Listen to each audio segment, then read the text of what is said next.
నమస్తే, welcome to Aadan మరో కోణం. నేను కిషోర్ కుమార్. ఈరోజు ఒక ఆసక్తికరమైనటువంటి అంశంతో నేను మీ ముందుకు వచ్చాను. ఎక్కువ సీరియస్ ఉన్నటువంటి మ్యాటర్ కాకపోయినా, సీరియస్నెస్ ఉన్నటువంటి మ్యాటర్ కాకపోయినా సరే, కొంచెం ఆసక్తికరమైనటువంటి అంశం, తెలుసుకోవాలనేటటువంటి కుతూహలం కలిగినటువంటి అంశం ఈరోజు నేను తీసుకున్నాను అనమాట. అది మరేదో కాదు, ప్రస్తుతం సోషల్ మీడియాలో పెద్ద ఎత్తున ట్రోల్ అవుతున్నటువంటి, ట్రెండ్ అవుతున్నటువంటి టాపిక్. అదే జగన్మోహన్ రెడ్డి సీటు గురించి.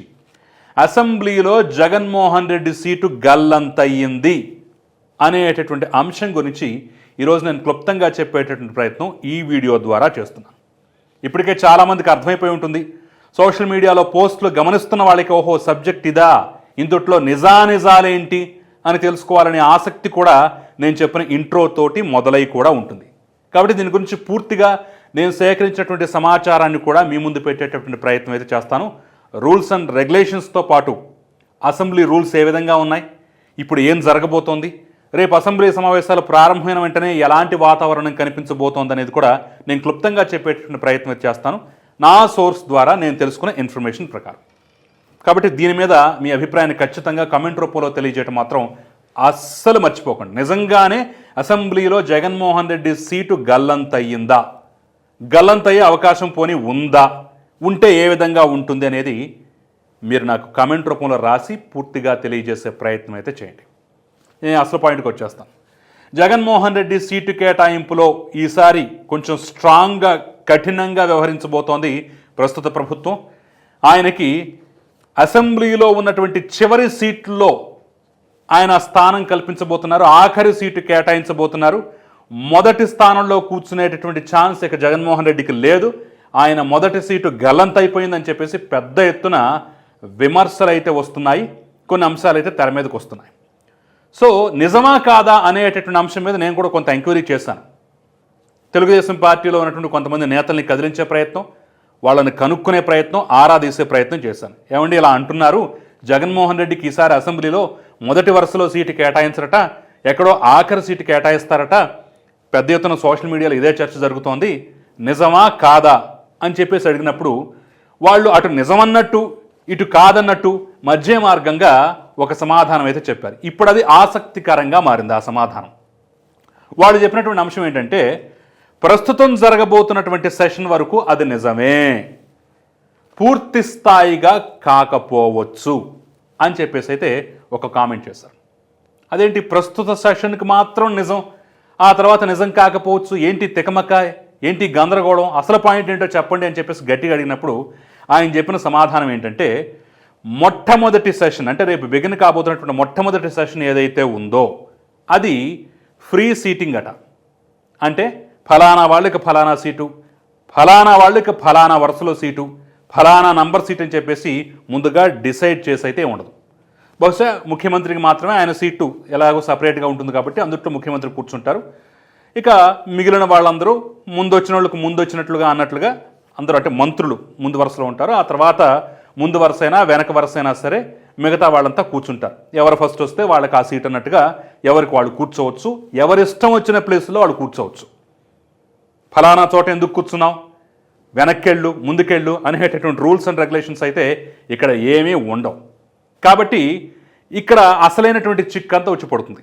రేపు సెషన్స్ బిగిన్ అయిన వెంటనే, సభ ప్రారంభమైనటువంటి వెంటనే పొలోమని టీడీపీ వాళ్ళు, జనసేన వాళ్ళు ముందొచ్చి వాళ్ళకి కావాల్సినటువంటి సీటు ఆక్రమించుకున్నారనుకోండి, ఏది ముఖ్యమంత్రి, మంత్రులు తప్ప మిగతా వాళ్ళందరూ వాళ్ళకి ఇష్టం వచ్చిన సీటు ఆక్రమించుకున్నారనుకోండి, అప్పుడు జగన్మోహన్ రెడ్డి ఆయన పరివారం తప్పకుండా వెనక సీట్లకే పరిమితమైపోయేటటువంటి ఆస్కారం అవకాశం చాలా స్పష్టంగా కనిపిస్తోందనేది ఆ సోకాల్డ్ నాయకుడు నాతో చెప్పినటువంటి మాట.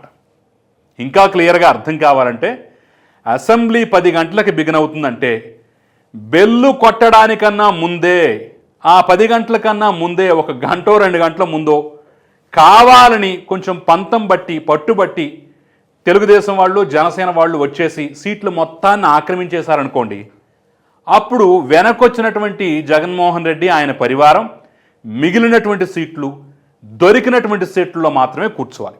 ఎందుకంటే ప్రస్తుతం ప్రతిపక్ష హోదా కూడా జగన్మోహన్ రెడ్డికి, ఆయన పార్టీకి లేదు కాబట్టి, ఛత్ ఎక్కడలా కూర్చుంటారు, ఈ సీట్లు మావి, మీరెందుకు వచ్చారు అని అడిగే హక్కు ఆస్కారం వాళ్లకు ఉండదు. కాబట్టి ఆ రకంగా జగన్మోహన్ రెడ్డి సీటు గల్లంతయ్యింది, గల్లంతవుతుంది అనేటటువంటి అంశంలో కొంతవరకు నమ్మటానికి అవకాశం ఉన్నటువంటి పాయింట్ అయితే ఇక్కడ చాలా క్లియర్గా కనిపిస్తోంది. ఏమో రేపు దీన్ని దృష్టిలో పెట్టుకొని గల్లంతు చేసినా సరే ఆశ్చర్యపోవాల్సిన పని లేదు. ఎందుకంటే మొదటి రోజు, రెండో రోజు, మూడో రోజు సహజంగా ఈ ప్రమాణ స్వీకారాలతోనే సమయం అంతా గడిచిపోతుంది. కాబట్టి మొదటి వచ్చినట్లుగా సీట్లు ఆక్రమించేసుకుంటే ఆయనకు సీటు దక్కదు, దొరికిన సీట్లో కూర్చోవాలి. గట్టిగా మాట్లాడటానికి కూడా అవకాశం లేదు. ఎందుకంటే రూల్ ప్రకారం ఆయనకి ప్రతిపక్ష హోదా లేదు, ప్రతిపక్ష నాయకుడిని గుర్తింపు కూడా లేదు.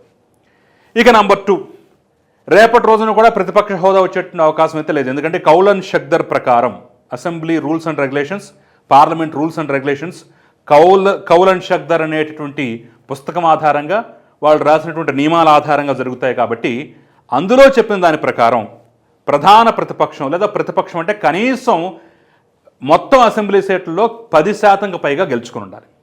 అంటే మన ఆంధ్రప్రదేశ్లో 170 సీట్లు ఉన్నాయి కదా, కనీసం ఒక 18 సీట్లు, 17-18 సీట్లు గెలుచుకుంటే వాళ్ళకి ప్రతిపక్ష హోదా వచ్చినట్లే. సో ఆ ప్రతిపక్షంలో కూడా ఎవరికి ఎక్కువ సీట్లు ఉంటే వాళ్ళు ప్రధాన ప్రతిపక్షం, మిగతా వాళ్ళు ప్రతిపక్షం అన్నట్టుగా ఉంటుంది. సో ఇక్కడ జగన్మోహన్ రెడ్డి మాత్రమే ప్రతిపక్షంలో ఉన్నాడు కాబట్టి ఆయన కేవలం 11 సీట్లు మాత్రం వచ్చాయి. కాబట్టి ప్రతిపక్ష హోదా కూడా వచ్చేటువంటి అవకాశం ఉండదు. దీన్ని కూడా కొనసాగిస్తారట. రూల్స్ అండ్ రెగ్యులేషన్స్ ప్రకారం దీన్ని కూడా మేము కొనసాగిస్తాం, మేమేం దయతెలిచి పర్లేదులేండి ఉంది మీరు ఒక్కళ్లే కదా తీసేసుకోండి అని చెప్పేసి ఉదారంగా ఇచ్చే పరిస్థితి అయితే ఉండదు.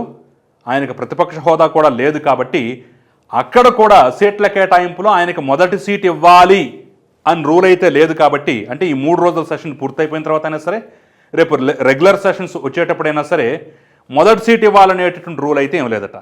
కాకపోతే ఇక్కడ ఉన్నటువంటి అసలైనటువంటి పాయింట్ ఏంటంటే సభ్యుల యొక్క సీనియారిటీ, హోదా, వీటిని బట్టి కొంత సీట్ల కేటాయింపు అయితే ఉంటుందట. సో ఆయన గతంలో ఎంపీగా చేశాడు, 2 సార్లు ఎమ్మెల్యేగా చేశాడు, 3వసారి ఎమ్మెల్యేగా గెలిచాడు, పైగా రాష్ట్రానికి 5 సంవత్సరాల పాటు ముఖ్యమంత్రిగా పరిపాలన కొనసాగించాడు. కాబట్టి పరిపాలకుడిగా ఉన్నాడు. కాబట్టి ఆ గౌరవం, ఆ మర్యాద ఆయనకు దక్కుతాయి. ప్రస్తుత సెషన్స్ కాకపోయినా మిగతా సెషన్స్లో సీట్ల కేటాయింపులో ప్రతిపక్షానికి కేటాయించినటువంటి సీట్లలో ప్రతిపక్ష నేతగా మొదటి సీట్ అయితే ఆయనకు దక్కేట అవకాశం ఉంటుంది. కాబట్టి ఈ సెషన్ వరకు అయితే ఆయన సీటు గల్లంతైన ఆశ్చర్యపోవాల్సిన పని లేదు. నెక్స్ట్ సెషన్స్ నుంచి మాత్రం ఆయనకు మొదటి సీటే దక్కుతుంది. అందుట్లో కంగారు పడాల్సిన పని అయితే ఏమీ లేదని చెప్పేసి అయితే చాలా క్లియర్గా చెప్పే ప్రయత్నం చేశారు. సో ఈ సీటు గల్లంత అవుతుంది, వెనక సీట్ అంట అని చెప్పేసి వస్తున్నటువంటి కామెంట్లను బట్టి మనం చూసినట్లయితే ప్రస్తుతానికి మాత్రమే. ఆ తర్వాత ఆయన సీట్ ఎలాగో ఆయనకు వచ్చేస్తుంది. ఆయన ఎలాగూ ప్రతిపక్ష హోదా ఉన్నా లేకపోయినా ప్రతిపక్ష నాయకుడిగా కొనసాగుతారు. ఒకవేళ అసెంబ్లీకి వచ్చినట్లయితే, అసెంబ్లీ సెషన్స్లో పాల్గొన్నట్లయితే, ఈ 5 సంవత్సరాలు అసెంబ్లీని బాయ్కాట్ చేయకుండా ఉన్నట్టయితే. అదేంటి 5 సంవత్సరాల్లో ఆయన ఎందుకు బాయ్కాట్ చేస్తాడు, ఎందుకు అసెంబ్లీకి దూరం అవుతాడని చెప్పేసి చాలామంది నన్ను ప్రశ్నించవచ్చు. దానికి కారణాలు కూడా చాలా స్పష్టంగా కనిపిస్తుంది. ఆయన 2014 నుంచి 19 వరకు పూర్తి స్థాయిలో అసెంబ్లీలో కొనసాగలేదు. మధ్యలో బాయ్కాట్ చేసి వెళ్ళిపోయారు. ఆ తర్వాత పాదయాత్ర కూడా చేశారు, అది వేరే విషయం. అయితే ఇక్కడ ప్రధానంగా కనిపిస్తున్నటువంటి కారణాలు ఏంటయ్యా అని మనం చూసినట్లయితే, ఒకవేళ ఈ కారణాల చేత జగన్మోహన్ రెడ్డి రేపు భవిష్యత్తులో అసెంబ్లీని బాయ్కాట్ చేయొచ్చు అని చెప్పాల్సి వస్తే కొన్ని కారణాలు అయితే ఉన్నాయి. నంబర్ 1, ఇప్పుడు మనం మాట్లాడుకున్నట్లుగా సీట్ల లొల్లి. మాకెంత మాత్రం ప్రతిపక్ష హోదా లేకపోతే నన్ను పరిపాలకుడిగా 5 సంవత్సరాలు ప్రజలు చూసినా సరే, ఇప్పుడు ప్రతిపక్ష బాధ్యత నాకు కట్టబెట్టినా సరే, అసెంబ్లీలో నాకు గౌరవ మర్యాదలు ఇవ్వరా, నాకు సరైన సీటు కేటాయించరా అని చెప్పేసి ఈ సీటు గొడవ, సీటు లొల్లితోటి ఆయన హర్ట్ అయిపోయి నేను అసెంబ్లీని పూర్తిగా బాయ్కాట్ చేస్తున్నాను, మళ్ళీ తిరిగి ముఖ్యమంత్రిగానే వస్తాను అనే నిర్ణయం తీసుకున్నా, అలిగి వెళ్ళిపోయినా ఆశ్చర్యపడాల్సిన పని లేదని చెప్పేసి అయితే చెప్తున్నారు. ఇది అదొక కారణం. ఆ తర్వాత కొంతమంది కావాలని రెచ్చగొట్టడం, నీకు 11 సీట్లు వచ్చాయి, నీకు 11 సీట్లు వచ్చాయి, నీకు 11 సీట్లు ఏది గతంలో వాళ్ళు 23 సీట్లు అని చెప్పేసి తెలుగుదేశం పార్టీని ఏ రకంగా అయితే ఆరోపించారో, ఏ రకంగా అయితే హేళన చేశారో, ఏ రకంగా అయితే గేలి చేశారో, అలాంటిది ఇక్కడ ఈయనకు కూడా అలాంటి పరిస్థితి ఎదురైనప్పుడు ఆ అవమానాలు తట్టుకోలేక కూడా అసెంబ్లీని బాయ్కాట్ చేసి వెళ్ళిపోవచ్చు అనేటువంటి ఒక వాదన అయితే వినిపిస్తుంది. ఇవి జస్ట్ కారణాలు మాత్రమే. ఇక మాట్లాడేందుకు అవకాశం దక్కట్లేదు అనేటటువంటి కారణాన్ని సాగుగా చూపించి, ఎందుకంటే ఆయనకు ప్రధాన ప్రతిపక్ష హోదా కూడా లేదు కాబట్టి ఇచ్చేటటువంటి సమయంలో కూడా చాలా వరకు కోత పడుతుంది. గతంలో ఇచ్చినంత సమయం కన్నా ఇంకా చాలా తక్కువ సమయం రావచ్చు. సో నాకు మాట్లాడటానికి అవకాశం ఇవ్వట్లేదు, నా గొంతు నొక్కేస్తున్నారు, నన్ను మాట్లాడనివ్వట్లేదు అనేటటువంటి కారణాలని సాకుగా చూపించి ఆయన అసెంబ్లీ నుంచి పలాయనవాదం పొందొచ్చు అనేటటువంటి ఒక ఆరోపణ కూడా బలంగా వినిపిస్తోంది.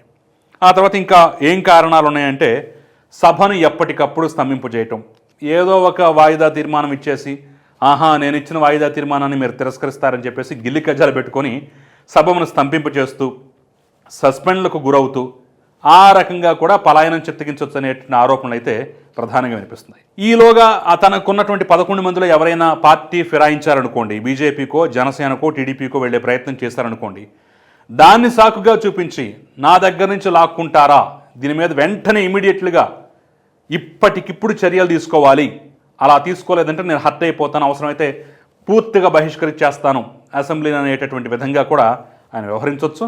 ఈ ఫిరాయింపుల్ని కాస్త ఆసరాగా అస్త్రంగా మలుచుకుని కూడా రేపు ప్రజాక్షేత్రంలో వెళ్లేందుకు ముందుగానే అసెంబ్లీని బాయ్కాట్ చేసినటువంటి విధంగా కూడా కొన్ని కామెంట్లు వస్తున్నాయి.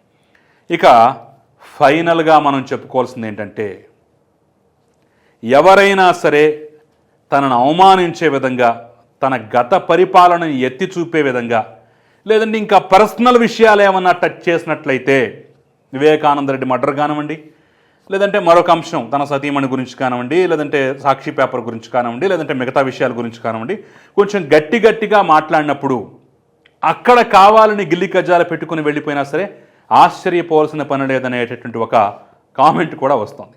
సో ఇవన్నీ కారణాలే, ప్రస్తుతానికైతే స్పెక్యులేషన్స్. రేపటి రోజున నిజమైనా సరే ఆశ్చర్యపోవాల్సిన పని అయితే లేదు.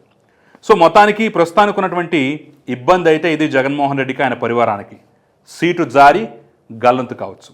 ఒకవేళ ఉదారంగా పర్వాలేదు ఆయన మాజీ ముఖ్యమంత్రి, గౌరవం ఇవ్వాలి అనేటటువంటి ఉద్దేశంతో మొదటి సెషన్ అయినా సరే సీట్లు కేటాయించకపోయినా సరే రెండు కూర్చోండి మొదటి సీట్లోనని చెప్పేసి అవతల పక్షం వారు కూడా ఉదారంగా వ్యవహరిస్తే ఆ పరిస్థితి నుంచి గట్టెక్కుతారు. లేదు తర్వాత చూసుకుందాం, ఇప్పటికైతే ప్రస్తుతానికి జగన్మోహన్ రెడ్డిని ఖచ్చితంగా అవమానించాలనే ఉద్దేశంతో మొత్తం సీట్లు ఆక్రమించేశారనుకోండి, అప్పుడు మాత్రం ఆయనకు అవమానం ఎదురుకాకైతే తప్పదు. సో ఇది ఆ సీటు జారి గల్లంత అవుతుందా అయ్యిందా అనే అంశం మీదైతే పూర్తి స్థాయి విశ్లేషణ. మరి ఈ పాయింట్లన్నీ చూసిన తర్వాత మీకేమనిపిస్తోంది, మీరేమనుకుంటున్నారు కూడా నాకు ఖచ్చితంగా కమెంట్ రూపంలో తెలియజేయండి. అంతకన్నా ముందు దయచేసి ఈ వీడియోని లైక్ చేయండి, షేర్ చేయండి, సబ్స్క్రైబ్ చేయడం మాత్రం మర్చిపోకండి. నమస్తే.